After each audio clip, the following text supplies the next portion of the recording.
हर छठ या हलषष्ठी व्रत कथा सुनने मात्र से मिलती है सुख समृद्धि। हर छठ पूजा हलषष्ठी यह त्योहार भादो कृष्ण पक्ष की छठ को मनाया जाता है। इसी दिन श्री कृष्ण के बड़े भाई बलराम का जन्म हुआ था। हलष्ठ ललही छठ की व्रत कथा संतान की दीर्घायु की कामना के लिए होती है। महिलाएं हलषष्ठी का व्रत रखती हैं। मान्यता है कि इस दिन व्रत रखने से संतान को सभी कष्टों से मुक्ति मिलती है। इस व्रत के बारे में हमें एक पौराणिक कथा मिलती है। जब मथुरा के राजा कंस अपनी बहन देवकी को विवाह उपरांत विदा करने जा रहे थे, तो आकाशवाणी के वचन सुन कि देवकी का 8वां गर्भ तेरी मृत्यु का कारण बनेगा जानकार बहन भनोई को कारागार में डाल दिया और वसुदेव देवकी के 6 पुत्रों को एक एक कर कंस ने मार डाला। जब 7वें बच्चे के जन्म का समय नजदीक आया तो देवर्षि नारद जी वसुदेव देवकी से मिलने पहुंचे और उनके दुख का कारण जानकार देवकी को हलषष्ठी देवी के व्रत रखने की सलाह दी।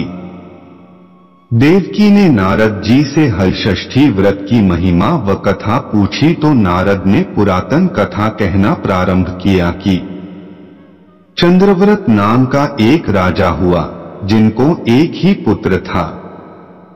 राजा ने राहगीरों के लिए एक तालाब खुदवाया किंतु उसमें जल न रहा, सूख गया।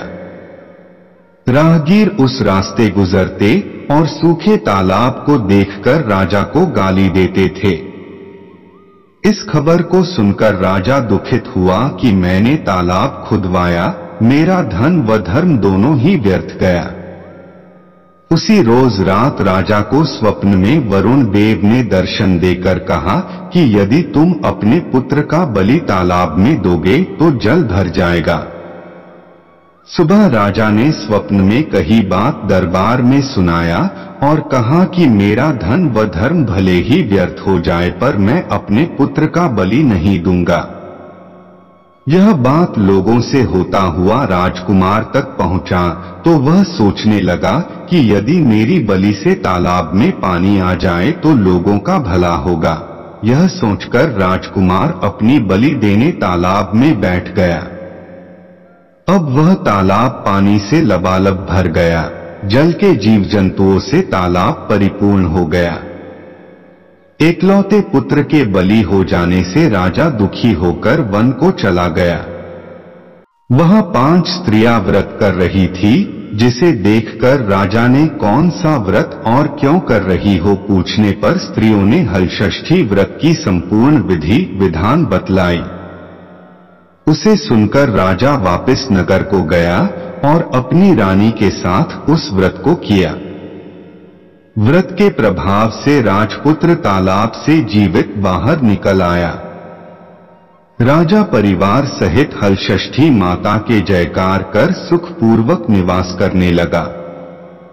अब नारद जी ने देवकी से हलषष्ठी व्रत की अन्य कथा कहना शुरू किया कि उज्जैन नगरी में 2 सौतन रहती थी।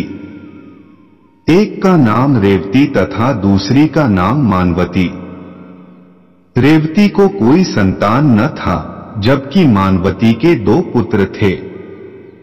रेवती अपने सौत के बच्चों को देखकर हमेशा सौतिया डाह से जलती रहती और उनके पुत्रों को मारने का जतन ढूंढती रहती थी।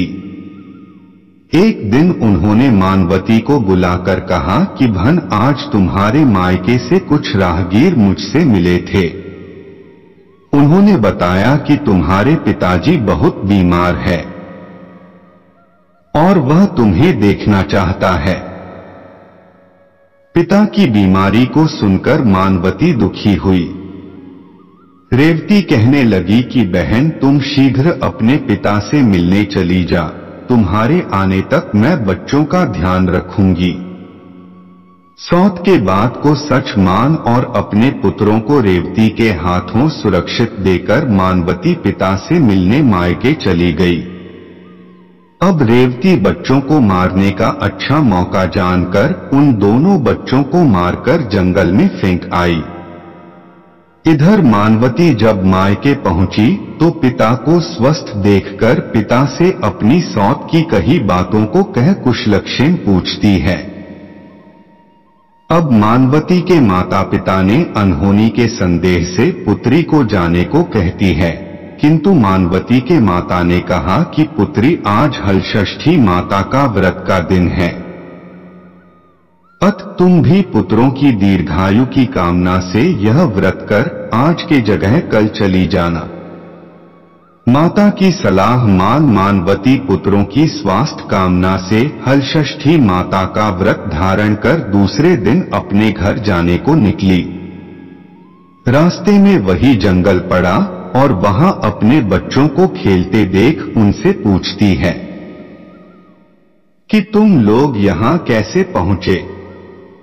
तब पुत्रों ने बताया कि आपके चली जाने पर हमारी दूसरी माता रेवती ने मारकर यहाँ फेंक दी थी कि तभी एक दूसरी स्त्री ने हमें फिर से जिंदा कर गई।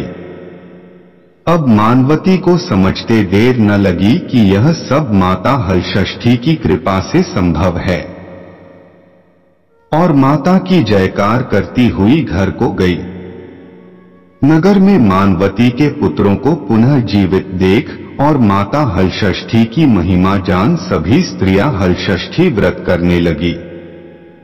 दोस्तों, वीडियो पसंद आया हो तो वीडियो को लाइक और शेयर करें, चैनल को सब्सक्राइब कर ले। धन्यवाद।